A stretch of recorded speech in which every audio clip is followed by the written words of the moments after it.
The summer heat shimmered over Virginia waters. Newport News shipbuilding buzzed with unprecedented activity. Steel sparks cascaded from welding torches across massive construction bays. Workers moved with purpose between towering hull sections. April 28, 1941 marked something extraordinary. The first steel plates were positioned for what would become the deadliest aircraft carrier class ever conceived. Hull number CV-9 began taking shape. Nobody working those Virginia docks understood they were creating naval history. This single design would trigger the most devastating carrier construction campaign the world had ever witnessed. The Essex class would transform everything about Pacific warfare. 24 ships of identical design, each one capable of launching devastating airstrikes, each one built faster than any enemy could sink them. Industrial might was about to collide with military necessity. The results would reshape naval warfare forever. Welding flames illuminated the darkness as night shifts continued the work. Hull sections weighing hundreds of tons moved into position. Massive cranes positioned armor plating with mechanical precision. The first Essex was taking shape with revolutionary speed. Length stretched to 872 feet. Displacement would reach 27,100 tons in standard configuration. Her flight deck would accommodate 90 to 100 aircraft. These numbers seemed impossible to achieve. American shipbuilders were proving otherwise. The Pacific War had already taught brutal lessons about naval power. Aircraft carriers were not merely warships. They represented the future of naval combat. Control the skies above the ocean. Control the ocean itself. Cut enemy air power supply lines. Watch entire enemy fleets become vulnerable. Traditional thinking about battleships and cruisers was becoming obsolete. Massive guns and thick armor meant nothing without air cover. Carriers could strike targets hundreds of miles away. No surface fleet could survive sustained air attacks. The aircraft carrier had become the decisive weapon of modern naval warfare. Japan's Imperial Navy had demonstrated this principle with devastating effectiveness. 6 fleet carriers formed their primary striking force. Akagi and Kaga led the formation. Sauryu and Hiryu provided additional strength. Shokaku and Zukaku completed the formation. These 6 carriers had executed the Pearl Harbor attack with surgical precision. Admiral Isoroku Yamamoto understood naval aviation's decisive importance. His carrier doctrine positioned air power as the determining factor in modern combat. American planners were studying Yamamoto's tactics carefully. They would soon prove his theories correct, but not in ways Yamamoto had intended. The first Essex cut through Atlantic swells during shakedown operations. Her massive hull displaced water at 32.7 knots maximum speed. Westinghouse-geared turbines generated 150,000 shaft horsepower. The engineering represented American industrial excellence at its peak. Captain Donald Duncan studied flight operations from the bridge. His ship carried a precisely balanced air group. 36 F-6F Hellcat fighters provided air superiority. 36 SB-2C Helldiver dive bombers delivered precision strikes. 18 TBF Avenger torpedo bombers attacked enemy shipping. This combination would prove unstoppable. President Roosevelt had recognized aircraft carriers' critical importance. The Essex class received absolute priority at every shipyard. Resources flowed to carrier construction over every other naval program. The reasoning was simple. These ships would determine victory or defeat in the Pacific. The Essex represented American engineering efficiency perfected through mass production. Japanese carriers required individual design modifications. Each ship differed from previous construction. This slowed production and complicated logistics. The Essex class achieved something revolutionary: standardization without compromising capability. Each ship displaced identical tonnage, 27,100 tons standard displacement, 36,380 tons when fully loaded for combat operations. The production statistics were overwhelming even by American industrial standards. Traditional Japanese carrier construction required 4 to 5 years per vessel. Complex individual designs created construction bottlenecks. Skilled workers needed extensive retraining for each new ship. Material requirements varied between different designs. The Essex class averaged 20 months from keel laying to commissioning. Commander David McCampbell had devoted his career to understanding carrier aviation tactics. Princeton education provided the analytical foundation. Combat experience taught practical application. McCampbell understood that carrier warfare reduced to mathematical equations. Aircraft launched per hour multiplied by total carrier numbers. Pilot replacement rates exceeding combat losses. The difference between victory and defeat came down to industrial capacity and comprehensive training programs. Aboard the Japanese carrier Shokaku, Captain Hiroshi Matsubara reviewed his diminishing air group strength. 72 operational aircraft remained after months of continuous combat. 9 previous war patrols had taught bitter lessons about American industrial acceleration. Japanese shipyards could not match American production rates. The Imperial Navy had attempted shortcuts with the Onryu-class carriers, based on older Hiryu designs to reduce construction time and costs. Most would never reach completion. Those that did lacked trained air crews. Shokaku displaced 25,675 tons standard configuration. Steam turbines generated 160,000 shaft horsepower. Her crew of 1,660 men had survived attacks from American carriers, submarines, and land-based aircraft. Multiple battle damages had been repaired. But the carrier's greatest vulnerability remained unchanged: the inability to replace losses in trained pilots and aircraft at rates matching American production. American shipyards formed an unprecedented industrial production line. Newport News Shipbuilding received contracts for 7 carriers. Bethlehem Steel's Fore River Shipyard got 4 initial contracts. Philadelphia Navy Yard joined the program. Norfolk Navy Yard added capacity. New York Navy Yard contributed specialized construction phases. Each shipyard specialized in specific components while maintaining standardized specifications across all ships. The launches continued with mechanical precision. USS Yorktown CV-10 launched December 21, 1942, just 371 days after Pearl Harbor. USS Intrepid CV-11 launched April 26, 1943. USS Hornet CV-12 launched August 30, 1943. USS Franklin CV-13 launched October 14, 1943. Each launch demonstrated American industrial capacity unprecedented in naval history. Radar operator First Class James Patterson worked 4-hour shifts monitoring SK air search radar aboard USS Bunker Hill. His equipment could detect aircraft at ranges exceeding 100 miles under optimal atmospheric conditions. Japanese carriers operated with inferior radar systems, providing minimal early warning capability. The technological gap was widening every month. At 14:35 hours on June 19, 1944, Patterson's scope illuminated with unmistakable signatures. Incoming aircraft formation.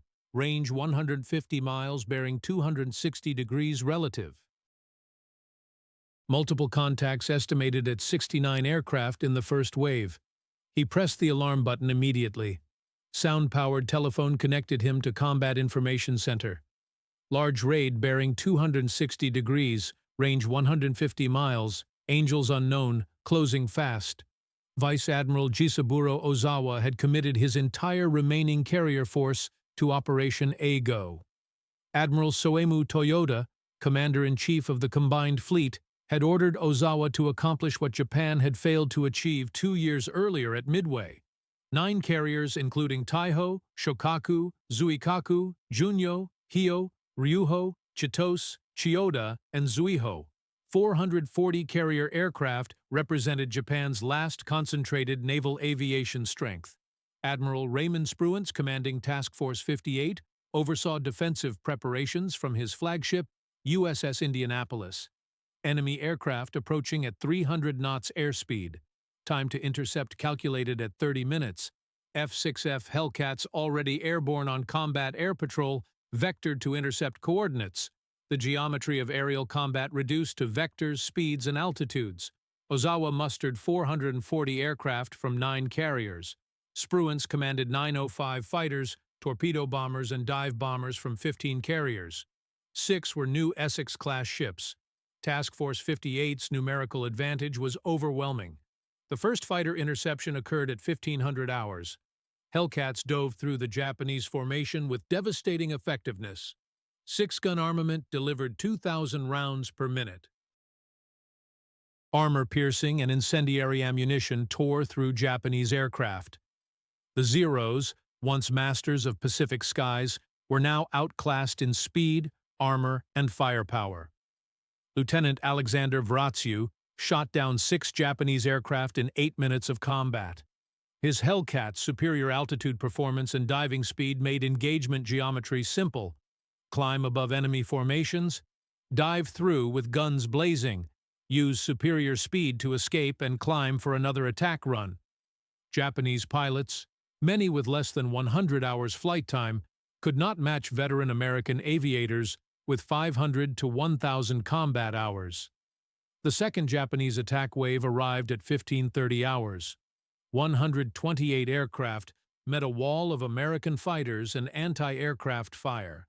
Naval aviation and shipboard guns shot down nearly 480 Japanese aircraft. 346 carrier aircraft destroyed on June 19th alone. The slaughter was so one-sided that American pilots dubbed it the Great Marianas Turkey Shoot.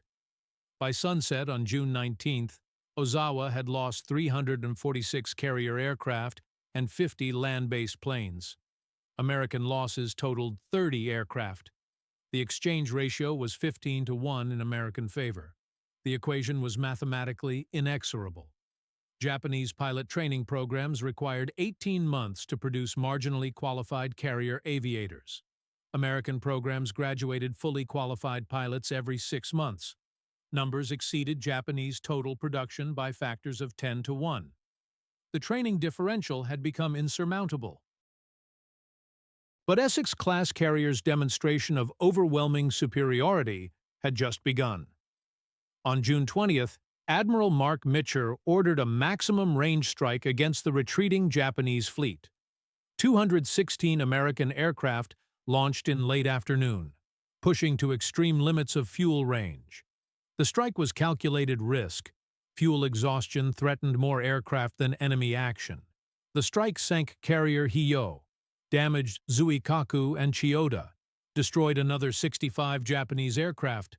The returning American strike faced darkness and fuel exhaustion. Mitcher made the decision that would become legendary in naval aviation. Turn on the lights. Every ship in Task Force 58 illuminated navigation lights. Searchlights swept the sky.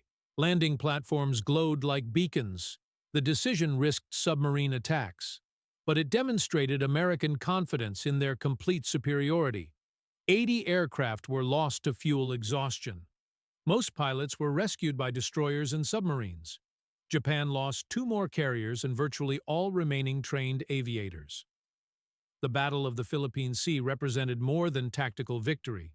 It demonstrated the mathematical impossibility of Japanese victory against American industrial might. The decisive battle Japan had sought for 3 years had occurred. The result was Japanese annihilation. At the heart of Japanese naval strategy was the concept of decisive battle. American fleet would be lured close to Japanese bases. Superior Japanese training and tactics would destroy American naval power. Instead, American carrier production had created insurmountable advantage through overwhelming numbers. By July 1944, 14 Essex-class carriers were operational in the Pacific Theater. USS Essex, Yorktown, Intrepid, Hornet, Franklin, Ticonderoga, Randolph, Lexington, Bunker Hill, Wasp, Hancock, Bennington, Boxer, and Bonhomme Richard. Each carrier operated 90 to 100 aircraft. By 1945, some air groups exceeded this with additional night fighters. Combined air strength exceeded 1,400 first-line aircraft. Trained replacement pilots existed for every cockpit. Japanese carrier production had managed to complete one new fleet carrier since Pearl Harbor. Taiho commissioned March 7, 1944. She survived only 3 months before submarine USS Albacore sank her with single torpedo hit. The carrier Shinano, converted from Yamato-class battleship hull, commissioned November 19, 1944. She was sunk en route to operations 10 days after commissioning on November 29, 1944. 4 torpedoes from USS Archerfish sent her to the bottom. She remains the largest ship ever sunk by submarine. The disparity in carrier production revealed the complete futility of Japanese resistance. American shipyards completed one Essex-class carrier every 2 months.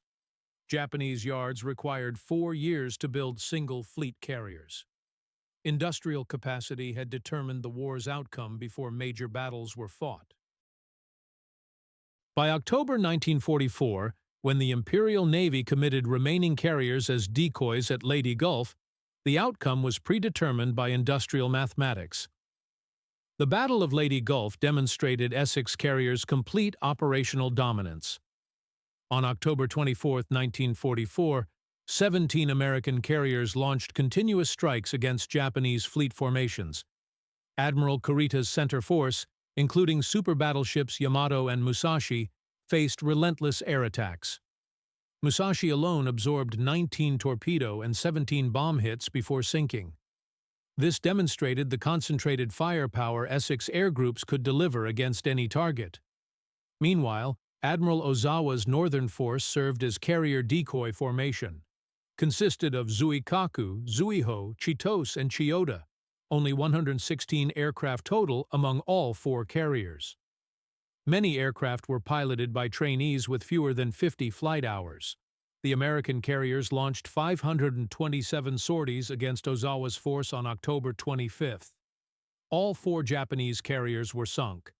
The last fleet carrier of the Pearl Harbor attack force, Zuikaku, went down with most of her crew.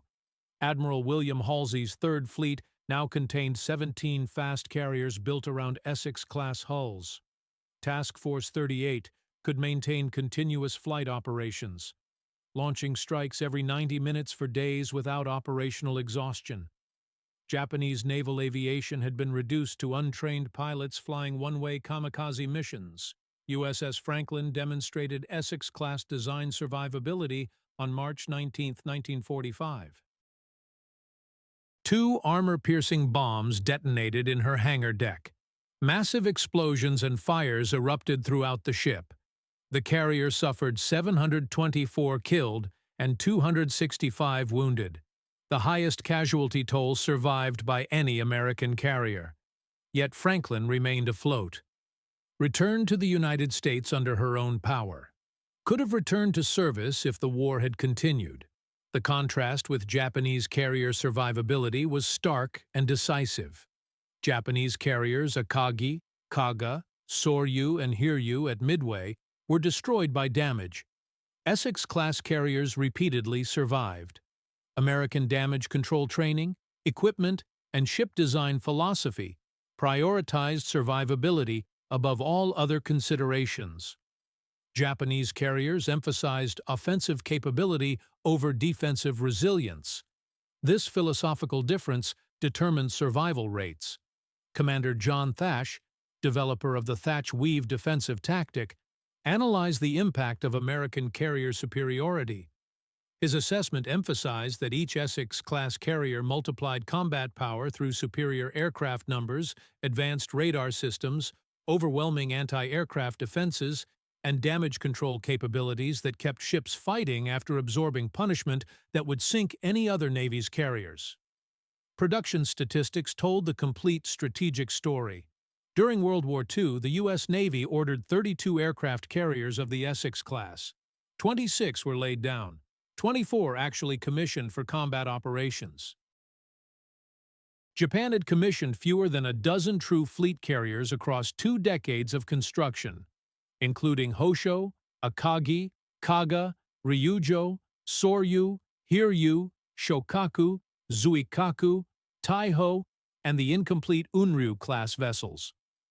The United States produced more fleet carriers in 1943 alone than Japan commissioned in 20 years of naval construction. The mathematics of industrial warfare were overwhelming.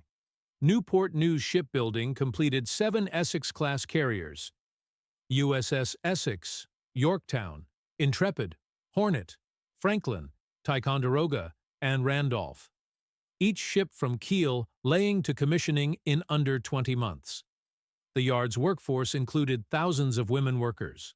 3 carriers remained under simultaneous construction throughout 1943 and 1944.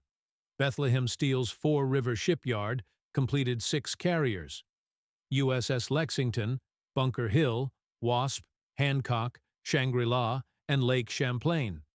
Production rates accelerated with each hull as workers perfected assembly techniques. Lake Champlain achieved commissioning just 14 months after keel laying, a record for fleet carrier construction that demonstrated American industrial learning curves. Philadelphia Navy Yard demonstrated advantages of modular construction techniques. Entire ship sections were prefabricated while keels were being laid. USS Antietam and USS Boxer were completed in 15 and 16 months, respectively. The techniques developed for Essex-class construction would influence shipbuilding for decades afterward. Individual Essex carriers achieved remarkable combat records that demonstrated their technological and operational superiority. USS Lexington, known as the Blue Ghost because Tokyo Rose repeatedly reported her sunk, participated in every major Pacific campaign from Tarawa to Japan's surrender. She destroyed over 300 enemy aircraft and remained operational despite multiple kamikaze hits. USS Enterprise's Air Group, though operating from Yorktown-class carrier, worked seamlessly with Essex-class carriers. This demonstrated standardization of American naval aviation. The ability to cross-deck aircraft and pilots between carriers multiplied operational flexibility beyond anything Japanese forces could achieve. Japanese carriers, each with unique characteristics, lacked this critical interoperability. The Japanese response revealed desperate recognition of American production superiority. The Shinano conversion attempted to create fleet carrier from existing battleship construction. The third member of the Yamato-class super battleships had been under construction since May 1940. The decision after Midway to convert her into aircraft carrier resulted in compromised design. She lasted 10 days before submarine torpedoes sent her to the bottom. Japan's Unryu-class program attempted mass production using simplified designs. Most carriers remained under construction or were cancelled by war's end. The few completed ships never embarked air groups due to severe shortages of carrier-qualified aircrew. Only 3 were completed before surrender. None ever operated with full air groups due to pilot shortages. The program's failure demonstrated that ship construction without trained aircrew was meaningless. By January 1945, American carrier task forces operated with complete impunity in Japanese home waters. Task Force 58 under Admiral Mark Mitcher could launch 1,000 aircraft strikes against Tokyo itself. The Japanese had no operational carriers and fewer than 100 qualified carrier pilots remaining. The certainty of American victory was mathematically absolute. The human cost differential was equally revealing and decisive. For the loss of 123 aircraft and 109 aircrew during the Philippine Sea Battle, the U.S. destroyed nearly 600 enemy aircraft, sank 2 enemy fleet carriers, 1 light carrier, and 2 oilers, killed nearly 3,000 Japanese pilots and sailors. The exchange ratios demonstrated complete American superiority in training, equipment, and tactics. Each Essex-class carrier required approximately 3,000 crew members for full operations. American training programs were producing 5,000 qualified carrier personnel monthly by late 1944. Japanese training programs had effectively ceased due to fuel shortages and lack of experienced instructors. The human resource differential had become as decisive as industrial capacity. The technological gap was equally important and widening continuously. American carriers operated with SK and SK-2 radar systems, providing fighter direction at ranges exceeding 150 miles. Identification, friend or foe systems prevented friendly fire incidents during massive air battles involving hundreds of aircraft. Japanese carriers relied on visual observers and primitive radar sets with effective ranges under 50 miles. Flight deck operations demonstrated American systematic superiority over Japanese methods. Essex-class carriers could launch full strikes of 80 aircraft in under 45 minutes. Recovery operations using landing signal officer guidance and improved arresting gear allowed rapid landing cycles. Japanese carriers required nearly 2 hours for equivalent operations with higher accident rates and greater vulnerability to attack. The Combat Information Center aboard each Essex-class carrier represented revolution in naval warfare capabilities. Real-time plotting of hundreds of aircraft, surface contacts, and submarine threats. Radio communications with every American aircraft within 300 miles. Coordination between multiple carrier task groups operating across thousands of square miles. Japanese carriers operated with voice tubes and manual plotting boards that limited coordination to single ships. Aviation fuel system design revealed fundamental philosophical differences between American and Japanese approaches. American carriers used sealed systems with CO2 purging to prevent vapor explosions. Fuel tanks were surrounded by void spaces and water-filled compartments. Japanese carriers, including the new Taiho, suffered catastrophic losses from single torpedo hits when aviation fuel vapors exploded throughout the ship. The kamikaze campaign that began in October 1944 represented Japanese recognition of conventional defeat. One-way suicide attacks were the only means of reaching American carriers through walls of fighters and anti-aircraft fire. Yet even these desperate measures achieved limited success against Essex-class carriers' armored flight decks and improved damage control procedures. USS Intrepid survived 5 kamikaze hits and returned to service each time. USS Ticonderoga took 2 kamikaze strikes that killed 144 men but remained operational. USS Essex herself survived kamikaze strike on November 25, 1944 that killed 15 men but inflicted minimal structural damage. The carrier's resilience frustrated Japanese planners who expected single hits to achieve carrier kills. USS Bunker Hill provided another testament to Essex-class survivability and damage control excellence. On May 11, 1945, 2 kamikazes struck within 30 seconds. Massive fires erupted throughout the ship. 389 men were killed in the attacks and resulting fires. Despite damage that would have sunk any Japanese carrier, Bunker Hill sailed to Bremerton Navy Yard under her own power for repairs. The ship's survival demonstrated superior damage control training and equipment throughout the Essex class. By March 1945, with Bonhomme Richard commissioned as the 14th Essex-class carrier to see combat operations, American carrier strength in the Pacific exceeded 100 flight decks. This included fleet carriers, light carriers, and escort carriers. The Japanese had no operational carriers and fewer than 5,000 aircraft of all types in the home islands. The mismatch was mathematically absolute. Admiral Chester Nimitz analyzed the strategic implications in his comprehensive report to Admiral Ernest King. The Essex-class carrier program has provided us with not just ships, but systematic superiority that the enemy cannot match. Each carrier represents American industrial might, training excellence, and technological advancement that exceeds Japanese capabilities by orders of magnitude. The production tempo never slowed, despite victory being assured by early 1945. USS Shangri-La commissioned September 15, 1944. USS Lake Champlain commissioned June 3, 1945. USS Tarawa commissioned December 8, 1945.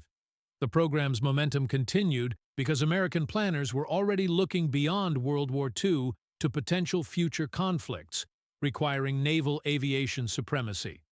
Essex-class ships played central roles in Pacific theater operations from 1943 through war's end, beginning with raids in the Central Pacific and invasion of Tarawa in the Gilbert Islands.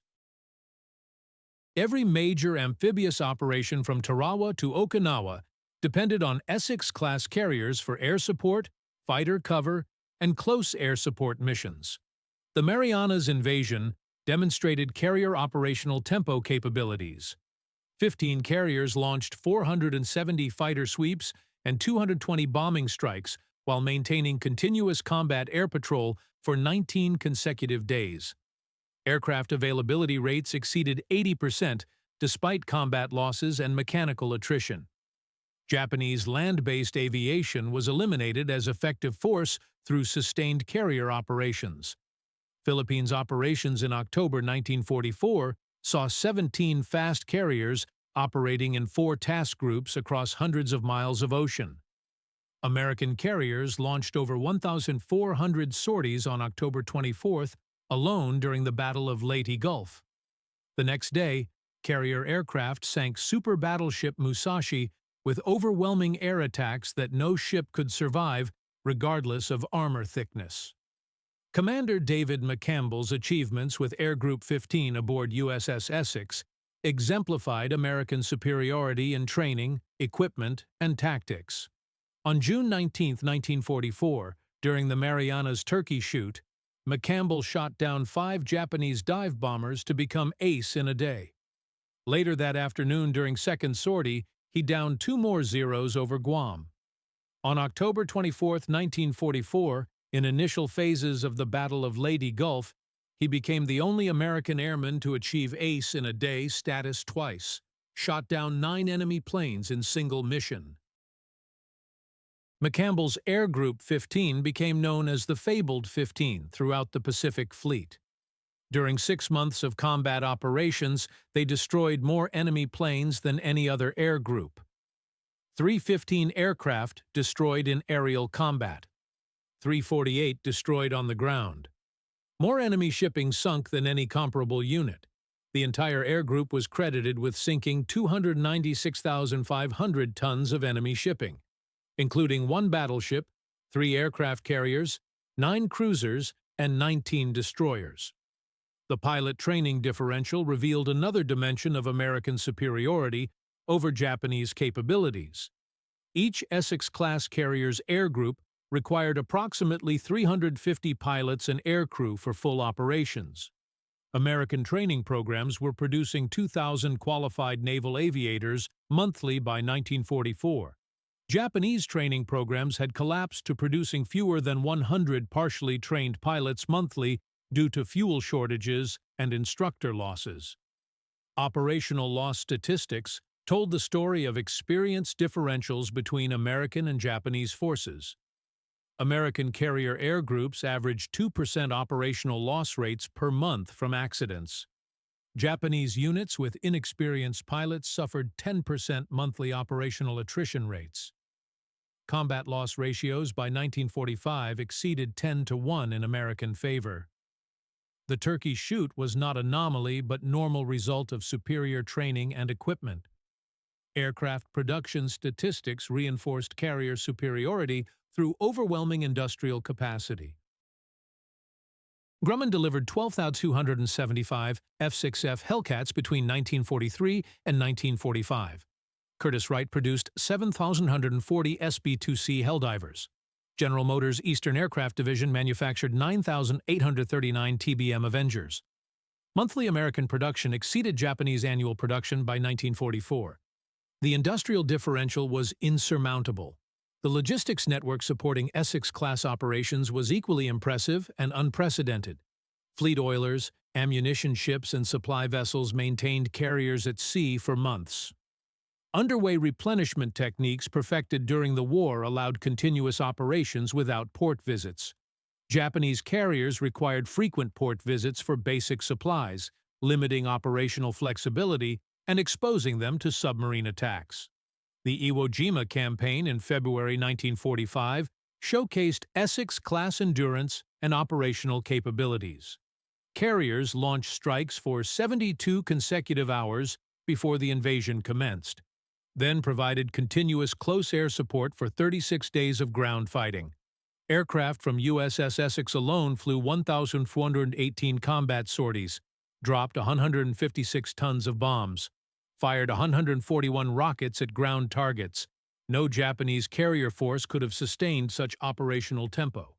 By April 1945, as operations commenced against Okinawa, the disparity had become overwhelming beyond measurement. Task Force 58 operated 18 fast carriers, including 14 Essex-class ships and 4 Independence-class light carriers. Air groups totaled over 1,400 aircraft, with complete replacement aircraft and pilots available immediately. The Japanese scraped together 1,100 aircraft of all types for kamikaze attacks. Most were piloted by students with under 30 hours flight time. The Okinawa campaign lasted 82 days of continuous operations. Essex-class carriers maintained flight operations throughout, despite 1,900 kamikaze sorties launched against them. USS Bunker Hill, USS Enterprise, and USS Randolph all survived kamikaze hits and continued operations. The Japanese expended their entire remaining air strength, achieving minimal strategic impact against armored American carriers. The final carrier raids against Japan in July and August 1945 demonstrated total American supremacy. Carriers launched strikes against airfields, rail yards, and harbors with minimal opposition.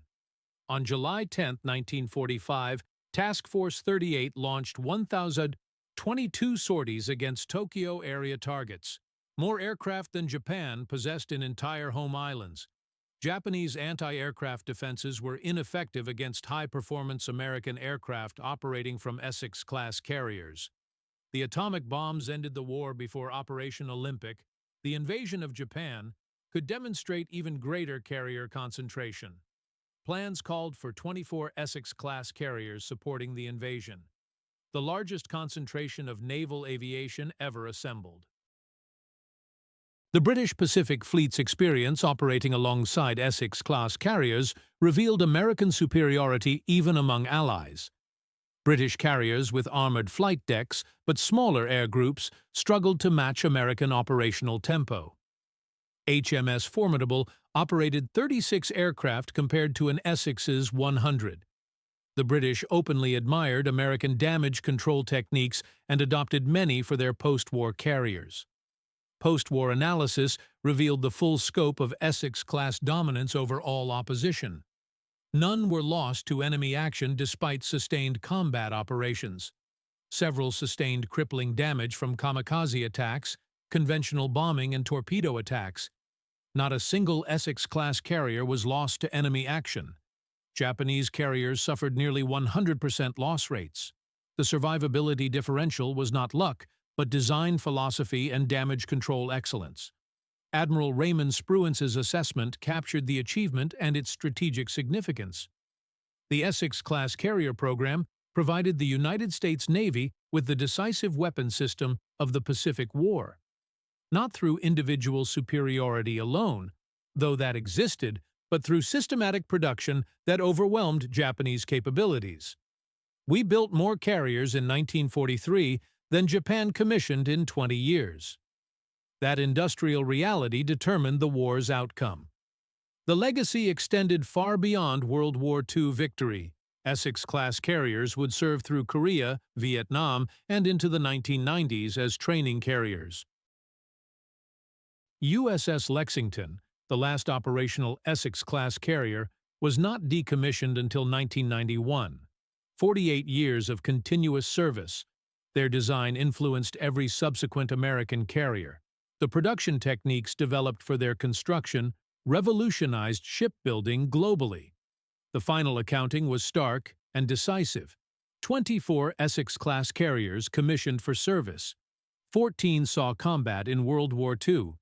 Air groups from these carriers destroyed over 5,000 Japanese aircraft, sank 200,000 tons of enemy warships. Japanese carrier aviation, which began the war with devastating success at Pearl Harbor, was eliminated through American industrial superiority. Captain Arleigh Burke, who would later become Chief of Naval Operations, observed Essex-class carriers operating with Task Force 58. His assessment was characteristically direct and accurate. The Japanese started this war with the best carrier pilots in the world. We ended it with the only carrier pilots in the world. The Essex class made that possible through sheer numbers and superior design. We didn't just defeat them, we overwhelmed them completely.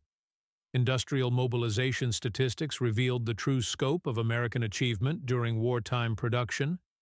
Newport News shipbuilding increased workforce from 11,000 to 31,000 workers between 1941 and 1943. 3 shifts maintained round-the-clock construction schedules. Women comprised 20% of the workforce by 1944. Each Essex-class carrier required 55,000 tons of steel, 1,000 miles of electrical cable, and 250,000 man-hours of specialized labor. The Japanese struggled to complete single carriers while American yards maintained multiple hulls in simultaneous construction. Between 1932 and 1941, the Japanese Diet had passed 4 commercial shipbuilding bills. These provided special subsidies to companies that ordered vessels with military characteristics. But military conversion of merchant vessels could not match purpose-built carrier production. The technological gap was widening continuously throughout the war. The technological revolution embedded in Essex-class construction went beyond mere production numbers. Welding replaced riveting, reducing construction time by 30%. Modular assembly allowed parallel construction of major ship sections. Improved ventilation systems prevented aviation fuel vapor accumulation. Armored flight decks resisted bomb penetration. Deck-edge elevators maintained flight operations during aircraft movement between hangar and flight decks. Radar-directed fighter control transformed carrier defense from individual pilot initiative to systematic fleet protection. The teamwork between fighter directors aboard carriers and pilots in the air provided advantages which spelled disaster for attackers. A single Essex-class carrier's Combat Information Center could coordinate defense for an entire task group. Japanese carriers never developed equivalent capabilities, relying on individual pilot initiative rather than systematic control of air battles. The human factor multiplied American advantages through superior training and damage control. Damage control training was mandatory for every crew member, regardless of primary duties. Firefighting schools taught techniques that saved multiple carriers from loss after severe damage. Medical facilities aboard each carrier included operating theaters and 60-bed sick bays for treating wounded personnel. Japanese carriers had minimal medical facilities and limited damage control training throughout their crews. The economic impact of the Essex program extended throughout American society during wartime mobilization. Shipyard workers earned unprecedented wages that fueled consumer spending. Small businesses in shipyard towns thrived from increased economic activity. The program demonstrated that democratic mobilization could achieve production rates exceeding totalitarian command economies through voluntary cooperation and economic incentives. By August 1945, with Japan's surrender, the Essex class had achieved something unprecedented in naval history. A single ship class had determined the outcome of the largest naval war ever fought, not through individual excellence alone, but through systematic superiority in production, training, and operations that no opponent could match. Vice Admiral John McCain, commanding Task Force 38 at war's end, provided the final assessment of Essex-class significance. The Essex-class carrier was not just a ship. It was a weapons system that included the vessel, the air group, the supply chain, the training establishment, and the industrial base that produced them faster than the enemy could sink them. That's not fighting fair. That's fighting to win. The numbers told the complete story of American naval superiority. From April 1941, when Essex was laid down, to August 1945, when Japan surrendered, American shipyards had created the most powerful naval aviation force in history, 24 carriers of single standardized design, over 2,000 aircraft operational at any time, 30,000 trained carrier personnel, victory through overwhelming industrial superiority. In the depths of the Pacific Ocean, wreckage of Japanese carriers rested on the ocean floor. Akagi, Kaga, Soryu and Hiryu at Midway, Shoho in the Coral Sea, Shokaku and Taiho in the Philippine Sea, Zuikaku, Chitose, Chiyoda, and Zuiho at Leyte Gulf. Their crews were honored by both sides for courage against impossible odds. But their sacrifice marked the end of an era when individual skill and experience could overcome industrial disadvantage. Admiral Chester Nimitz's final report to the Secretary of the Navy concluded with strategic assessment. The Essex-class carrier program represents the greatest concentration of naval air power ever achieved. These ships and their crews have demonstrated that American industrial might, combined with superior training and technology, creates combat capability that no enemy can match. The Essex class didn't just win the Pacific War, they made it impossible for Japan to win. The revolution in naval warfare was complete and irreversible. Battleships, which had dominated naval thinking for centuries, were relegated to shore bombardment and anti-aircraft defense roles. The aircraft carrier, perfected in the Essex-class design, became the capital ship of modern navies worldwide. Future naval construction would follow American patterns. The Essex-class carriers had proven that in modern warfare, production capacity multiplied by technological advancement equals inevitable victory.